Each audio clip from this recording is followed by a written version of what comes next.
Assalamualaikum warahmatullahi wabarakatuh. Selamat pagi, salam sejahtera untuk kita semua. Kita berjumpa di sini untuk mata kuliah perpajakan di semester 3. Ini nama saya cukup singkat, Subedriah, SE, MSI, BKP. Jangan salah ya, jangan menyebut saya dengan nama Siti Badriah. Karena kalau menyebut nama Siti Badriah, maka nilai kalian tidak akan keluar karena bukan nama saya, begitu ya. Baik, sebelum memulai perkuliahan, biasakan diri untuk berdoa. Sebelumnya mari saya hantarkan Bismillahirrahmanirrahim.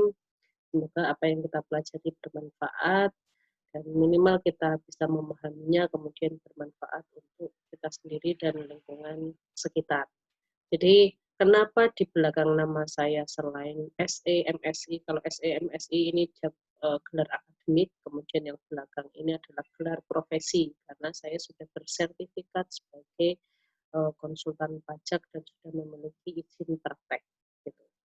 Sehingga semoga dengan sertifikat profesi yang saya miliki, saya bisa memberikan ilmu berkaitan tentang perpajakan kepada kalian semua.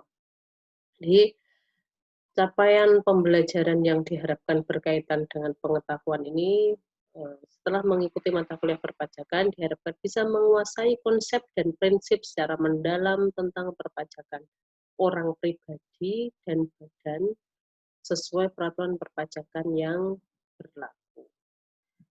Kemudian capaian pembelajaran mata kuliah di sini ada mahasiswa mampu memahami pengertian dan hukum pajak, sifat pajak, subjek dan objek pajak, serta tarif dan jenis pajak.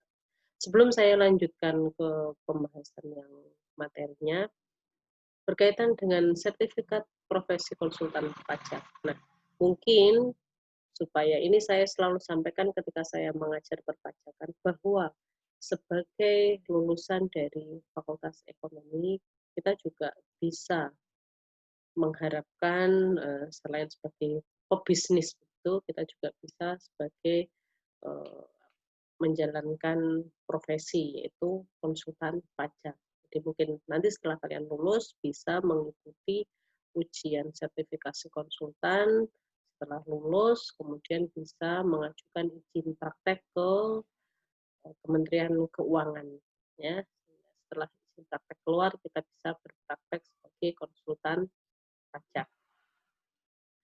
Kemudian dalam pertemuan ini ada 14 pertemuan ya, nanti silahkan dibaca tentang RPS dari mata kuliah perpajakan ini sudah saya upload juga, silahkan nanti di-download dan dipelajari.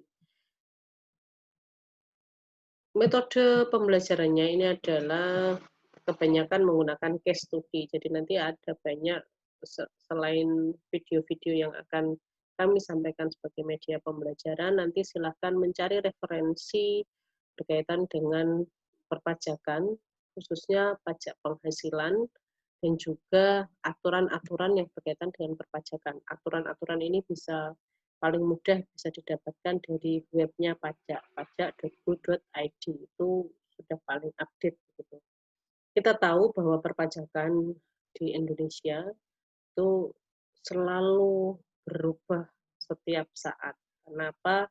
Karena pajak ini juga mengikuti perkembangan bisnis yang ada, sehingga peraturannya pun akan berubah. Sehingga di sini saya selaku pengajar di mata kuliah perpajakan tidak menutup diskusi berkaitan dengan hal-hal yang terbaru yang mungkin kalian dapatkan informasinya dari tempat lain, karena sekarang sumber informasi sudah sangat terbuka dan saya sangat menghargai adanya diskusi. Siapa tahu saya kurang update dan sebagainya, tidak menutup kemungkinan itu terjadi. Saya selalu membuka diskusi. Kemudian buku referensi yang wajib minimal kalian punya adalah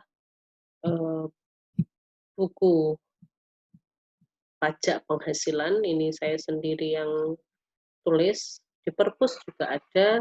Kalau mau memiliki sendiri di koperasi silahkan, sudah dijual di koperasi. Jadi nanti silahkan tanya di koperasi untuk beli buku pajak penghasilan. Atau di Perpus juga ada bukunya Siti Resmi Perpajakan, juga ada di sana silakan, atau buku-buku yang lain, dan juga aturan-aturan berkaitan dengan aturan perpajakan yang update berlaku di Indonesia. Jadi penilaiannya nanti dalam proses pembelajaran ini akan ada beberapa kali evaluasi yang saya sampaikan melalui CBT, dan juga nanti ada soal-soal tertulis, tugas-tugas tertulis baik personal, individu maupun kelompok, nanti akan kita jadikan sebagai bahan evaluasi dan bahan penilaian.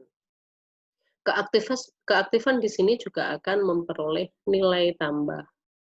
Jadi mohon dalam diskusi yang pembelajaran secara daring ini dimanfaatkan sebaik mungkin sehingga kita juga tidak menyia-nyiakan waktu dengan hanya mungkin sekedar absen tapi tidak mengikuti perkuliahan dengan seksama. Ini yang merugi adalah diri kita sendiri.